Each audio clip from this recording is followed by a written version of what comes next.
Muy buenas a todos, aquí Adolfo Ruiz Calleja en un nuevo podcast del blog numismático. En este caso voy a hablar de las acuñaciones de Francisco Febo, Francisco I de Foix. Es un rey de Navarra, bastante efímero, pero con unas monedas muy interesantes, como vais a ver, que además no solamente fueron en Navarra, también en el vizcondado de Bern. Vamos a tratarlas todas ellas. Esto lo hago porque Tauler y Fau ofrece unas monedas muy interesantes de este monarca dentro de la colección Príncipe de Viana. Es una colección que se va a subastar el día 24 de junio de 2024 y es maravillosa. Ya os digo que va a pasar a la historia del coleccionismo de moneda de Navarra. Se da un repaso magnífico de lo que es toda la moneda de la Edad Media navarra, desde sus orígenes en el siglo XI hasta época de Carlos I, Carlos V del Sacro Imperio Romano Germánico. Hay monedas muy interesantes tanto en oro como en plata como en vellón. A mí personalmente lo que más me ha llamado la atención son los vellones del siglo XI al XIII, que son bellísimos, pero bueno, también estoy seguro de que las monedas de oro van a ser la guinda de esta colección. Bien, pues sin más que decir, vamos con Francisco Febo. ¿Quién era este hombre? Bueno, pues hay que hacer aquí un poquito de árbol genealógico para quien no lo conozca. Este Francisco Febo pues fue un niño que nació en 1469. Era hijo de Gastón de Foix, que era príncipe de Viana. Esto de príncipe de Viana es básicamente pues lo que llamaríamos en España el príncipe o la princesa de Asturias, pero sería al heredero del trono navarro en vez del heredero del trono castellano. Diréis, bueno, ¿y quién es el príncipe de Viana actual? Bueno, pues no es príncipe, es princesa, y es la princesa Leonor. Bueno, pues este hombre, Gastón de Foix, fue príncipe de Viana porque estaba llamado a recibir el título de rey de Navarra. Bueno, lo que pasa es que Gastón de Foix falleció muy joven, falleció con 26 años y dejando a un hijo de 4 años, que era este Francisco Febo, y a una hija que fue Catalina, que fue la hermana de Francisco Febo, que tenía 2 años, y esta Catalina acabó siendo reina de Navarra. Bueno, pues ya veis que este Gastón de Foix murió muy joven, con 26 años, y diréis, bueno, ¿y de qué murió tan joven? Bueno, pues de un tema que puede ser muy medieval o muy romántico. Murió de las heridas recibidas en un torneo de justa, nada menos. El hombre se subió a un caballo en un torneo de justa y bueno, le dieron semejantes golpes que acabó falleciendo, siendo el príncipe, el heredero del trono de Navarra, imaginad, ¿no? Así que bueno, todos los derechos dinásticos que tenía este Gastón de Foix, pues acabaron cayendo en Francisco Febo, que era un niño de 4 años. Bueno, ¿cuáles eran estos derechos dinásticos, estos títulos? Bueno, pues para eso habría que ir a ver a los padres de Gastón de Foix, ¿no? A los abuelos de Francisco Febo. Bien, el padre era Gastón IV de Foix. Este hombre era conde de Foix y Bigorra, también conde de Bigorra, y también era vizconde de Bern, entre otros títulos. Tenía un montón de territorios por Francia, un montón de títulos distintos. Eso por parte del padre, o sea, del abuelo paterno de Francisco Febo. Luego estaría la abuela materna. La abuela materna era Leonor. Leonor, que era hija de Juan II, el rey de Navarra, el rey de Aragón también, y a esta Leonor, en principio, le caería el trono de Navarra, trono que después de Leonor iba a pasar a Gastón de Foix, pero como había fallecido, pues entendía que una vez que Juan II falleciese, pasaría a Leonor y después pasaría a Francisco I de Foix, a Francisco Febo. Bien, ahí veis más o menos un poco la dinastía. A lo mejor es un poquito lioso, pero bueno, vamos a quedarnos con esta idea, y es que Francisco I de Foix iba a recibir directamente los títulos nobiliarios, incluyendo el reino de Navarra, directamente de sus abuelos. Bueno, no tardó mucho en recibir estos títulos. El padre Gastón de Foix falleció en 1470 y resulta que en 1472 falleció el abuelo, Gastón IV de Foix. Así que Francisco Febo pasó, siendo un niño, pues digamos una edad muy temprana, con 3 añitos nada más, pasó a ser pues conde de Foix, conde de Bigorra, vizconde de Berne y más títulos. No voy a citarlos todos. Bueno, él obviamente pues era un niño que estaría jugando y poco sabría del gobierno y de los condados y todo este tipo de cosas. Aquí era su madre, Magdalena de Francia, la que ejercía la autoridad, ¿no? La que ejercía esta regencia. Bien, luego quedaba ver qué pasaba con el título más gordo, que es el de rey de Navarra. Porque, hombre, ser vizconde está muy bien, ser conde está mejor, pero, hombre, ser rey de Navarra, eso ya es la pera limonera. Bueno, pues resulta que este título del rey de Navarra, si nos vamos hasta 1478, este estaba todavía en manos de su bisabuelo, de Juan II. Y Juan II resulta que falleció el día 20 de enero de 1479. Inmediatamente pasó el trono a su hija Leonor, a la abuela de Francisco Febo. Leonor pasó a ser reina de Navarra el día 28 de enero de 1479. Y fijaros lo que son las cosas, que 2 semanas más tarde la reina falleció. Falleció en Tudela, en el mismo lugar donde había sido proclamado reina, y así, si en enero de 1479 el rey de Navarra era Juan II, en febrero de 1479 el rey de Navarra era su bisnieto Francisco I de Foix, Francisco Febo, que todavía no había cumplido ni siquiera 10 años. Como digo, fue Magdalena de Francia la que ejerció la tutela, la que ejerció la regencia, y bueno, pues fue la que realmente gobernó. No fue un gobierno fácil, porque pues Magdalena no tenía el apoyo de toda la nobleza navarra. La nobleza navarra se dividía en 2 grupos: los agramonteses, que eran fieles a Magdalena, que estaban contentos con que estuviese ella como regente, y los beamonteses. Estos beamonteses pretendían que fuese Fernando el Católico quien fuese el regente, e incluso el rey. Bueno, ahí si había una discusión interna, pues claro, era muy complicado gobernar Navarra, y de hecho eso parece que tuvo influencias posteriores en la suerte de Francisco Febo. ¿Qué pasó con el niño una vez que llegó a ser rey? Recordemos que para febrero de 1479 era rey, pero él no residía en Navarra, sino residía en Berne. Bueno, pues él allí estaba y llegó a Navarra en noviembre de 1481. O sea, tardó 1 año y 9 meses en ir al territorio donde era rey. Y simplemente fue a Pamplona, pues para recibir la coronación oficial en diciembre de 1481. Ahí pasó unos pocos meses más y ya en febrero de 1482 se regresó a Berne, y ya la verdad es que no volvió nunca a Navarra. O sea, estuvo lo que es en el reino de Navarra apenas 3 meses. ¿Qué pasó con él? Bueno, pues que para febrero de 1483 falleció. Claro, ¿por qué falleció? Pues todavía hay cierto debate histórico. Hay quien dice que fue una muerte natural, hay quien dice que aquí estaba la sombra de estos beomonteses, estaba la sombra de Fernando el Católico conspirando para que el niño falleciese. Pues todavía, como digo, hay debate histórico, pero la realidad es que fue rey solamente desde 1479 hasta 1483.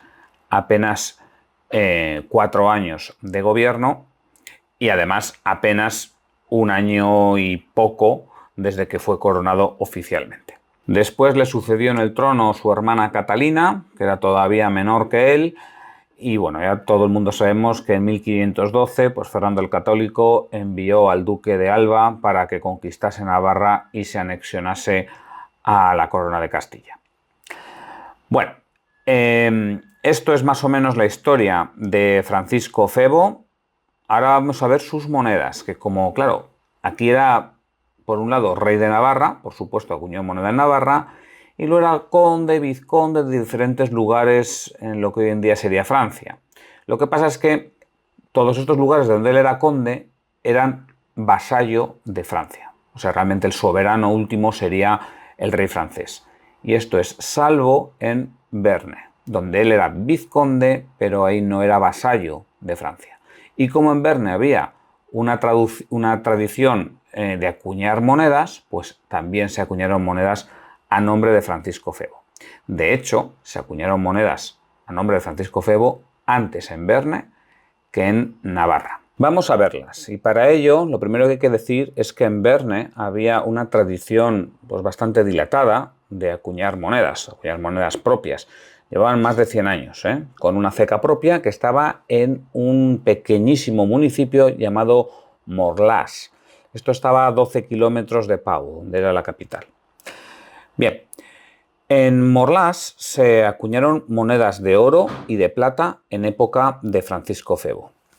Las monedas de oro seguían el patrón del escudo, es decir, pesaban 3,35 gramos aproximadamente. Eran monedas con valor de un escudo y de medio escudo. Los medios escudos son rarísimos. Los escudos ya también son raros, pero los medios escudos son mega raros. En cuanto a la plata, pues estas tenían valor de una blanca y de media blanca. De nuevo, las blancas son raras, las medias blancas son bastante más raras. Sí que he podido encontrar alguna en el mercado, pero son muy, muy raras. A ver, hay bastantes variantes de cuño, tanto para las monedas de oro como para las monedas de plata. Sin embargo, el patrón iconográfico que tienen estas monedas es pues, siempre el mismo o muy, muy semejante. En el anverso aparece un escudo con dos vacas. Y diréis, pero bueno, ¿por qué aparece un escudo con dos vacas? Porque, no sé, una vaca no parece algo tan bonito como para poner en una moneda. Bueno, pues aparecen porque estas eran las armas del vizcondado de Bearne. Sin embargo, en el reverso lo que aparece es una cruz floral, una cruz que está en cada uno de los 4 aspas de la cruz, tiene una pequeña flor de lis, y aparecen ciertos adornos. Adornos que pueden ser una F de Francisco o también puede ser una espada. Una espada símbolo del poder real, entiendo yo. Por cierto, que las Fs aparecen a veces con corona o sin corona. Claro, luego hay un montón de variantes, ¿no? Pues como digo, la F puede aparecer coronada o no, aparece, por ejemplo, a los lados del escudo del anverso pueden aparecer unas espadas, que es lo más normal, también pueden aparecer unas Fs. En el reverso puede aparecer la F y la espada en el primer y cuarto cuartel o en el segundo y tercer cuartel. Entonces, bueno, hay, como veis, distintas variantes tanto para los escudos como para las blancas. En cuanto a las leyendas, aquí sí que hay diferencia.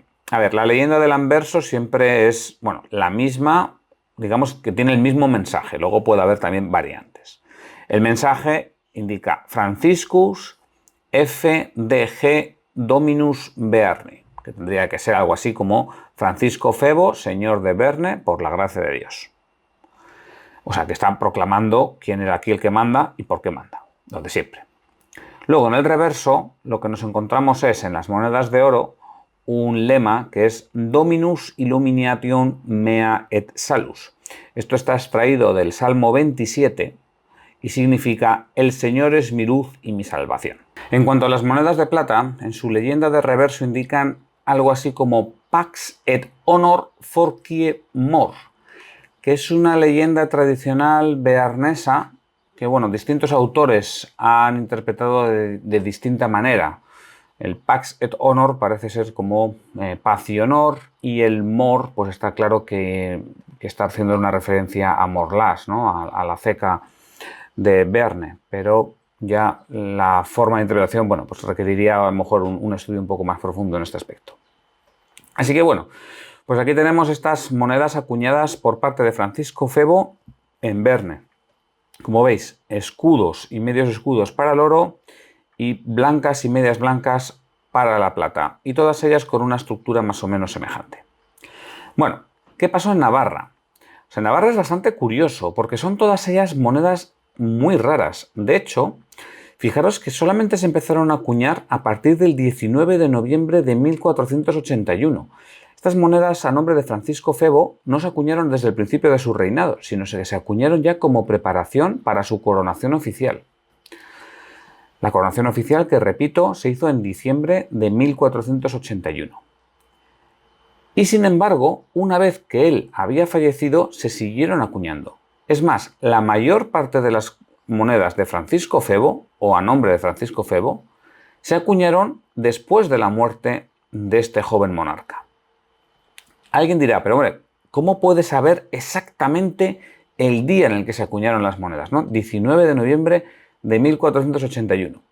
Bueno, pues porque aquí nos ha llegado hasta nuestros días la documentación de la época, nos han llegado los cuadernos de contabilidad para el pago de impuestos, para el pago de tributos de estas acuñaciones. Y entonces sabemos exactamente en cuántas monedas se acuñaron, dónde se acuñaron, cuándo se acuñaron, quién las acuñó. O sea, hay muchísimos detalles. Son monedas, todas ellas, muy raras, pero se encuentran bastantes detalles. En el artículo que acompaña este podcast os he dejado enlaces a artículos de otros estudiosos en los que me he basado para el podcast, y ahí, bueno, vais a poder encontrar todos los datos. Bien, en el caso de estas monedas de Francisco Febo en Navarra, se acuñaron tanto monedas en oro como en plata y en vellón. Entonces vamos a verlas. Las monedas de oro fueron acuñadas bajo el patrón del ducado, es decir, con un peso de 3,4 gramos y una pureza de 23 quilates, o sea, un oro muy muy alto. Todas estas monedas representaban al rey en el anverso, y en el reverso lo que encontramos es un escudo cuartelado con las armas de Navarra y de Évreux. Alguien puede decir, pero ¿qué pinta ahí Évreux? Bueno, pues el condado de Évreux, que está en Normandía, nada menos, era, digamos, a título honorífico, un condado que estaba vinculado con el reino de Navarra desde época de Carlos III, de Carlos III de Navarra. Entonces, bueno, pues ahí estaba digamos, estas armas de Évreux, que eran unas armas honoríficas. Bien, como he dicho, sabemos exactamente cuántas monedas se acuñaron. Y fijaros, se acuñaron 5.263 ducados, ni uno más ni uno menos. Y de estos, el 28,5% se hicieron tras la muerte de Francisco Febo. O sea que vemos que el oro se acuñó mayormente durante la vida de Francisco Febo. Eso sí, se acuñó muy poco, porque 5.263 ducados pues es una tirada limitadísima. Por eso hoy en día son monedas muy, muy raras. Que, por cierto, Tauler y Fau saca una en esta colección Príncipe de Viana. Bien, las monedas de plata se acuñaron como gruesos y medios gruesos. Muchas veces en la literatura lo vais a ver como gros o medio gros. Si lo veis en francés, midi gros. Bien, el peso del grueso era 2,78 gramos y el del medio grueso 1,39 gramos. Y tampoco es que fuese una plata muy pura, tenía un 34% de pureza. En este caso aparece en el anverso una doble F coronada, doble F de Francisco Febo. En el reverso simplemente aparece una cruz. Bueno, en este caso sabemos que se acuñaron 57.000 gruesos. O sea, entre gruesos y medios gruesos se hicieron en total 57.000 gruesos de acuñación, de los cuales el 88% se acuñaron después de la muerte del monarca. Así que vemos que igual que la moneda de oro se acuñó fundamentalmente durante la vida del monarca, la moneda de plata se acuñó fundamentalmente después de la muerte del monarca. Bueno, ya solamente nos quedaría la moneda de vellón. En este caso se acuñaron cornados y medios cornados. En los cornados aparece una F coronada en el anverso y una cruz en el reverso. O sea que son parecidos a los gruesos. Lo que pasa es que aquí, bueno, pues son un poquito más pequeños, pesan 0,96 gramos estos cornados. Y bueno, en el caso del cornado aparece una F y en el caso del grueso aparecen dos Fs. También es verdad que el color es muy distinto, porque si hemos dicho que la moneda de plata tiene un 34% de plata, la moneda de vellón solamente tiene un 5,21% de plata. Bueno, eso por parte de los cornados. Los medios cornados no tienen la F, simplemente aparece una corona y es una moneda todavía más pequeña, son 0,7 gramos y tiene todavía menos plata, tiene un 2,78% de plata. O sea que pues prácticamente nada, muy poquito. Bien, estos serían, como digo, los cornados y los medios cornados que formarían el vellón acuñado a nombre de Francisco Febo. Y digo bien de a nombre de Francisco Febo porque la inmensa mayoría de ellos se acuñaron tras su muerte. Fijaros, sabemos que se acuñaron 180.000 monedas de cornados, que pueden parecer muchos, pero claro, la inmensa mayoría de ellos no han llegado a nuestros tiempos. Hoy en día son monedas bastante raras. Bueno, de esos 180.000 cornados, el 95% de ellos se acuñaron tras la muerte del monarca.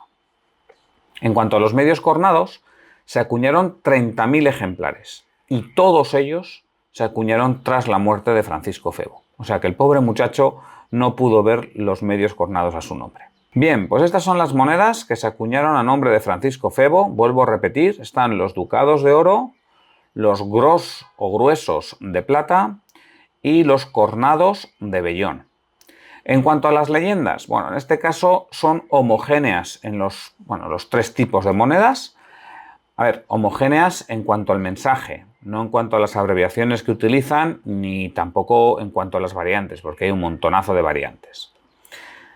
Entonces, el mensaje en el anverso es siempre el mismo. Están citando a Francisco Febo como rey de Navarra. Muchas veces aparece F. Febus DIG Rex Navarre, o sea, Francisco Febo, rey de Navarra por la gracia de Dios.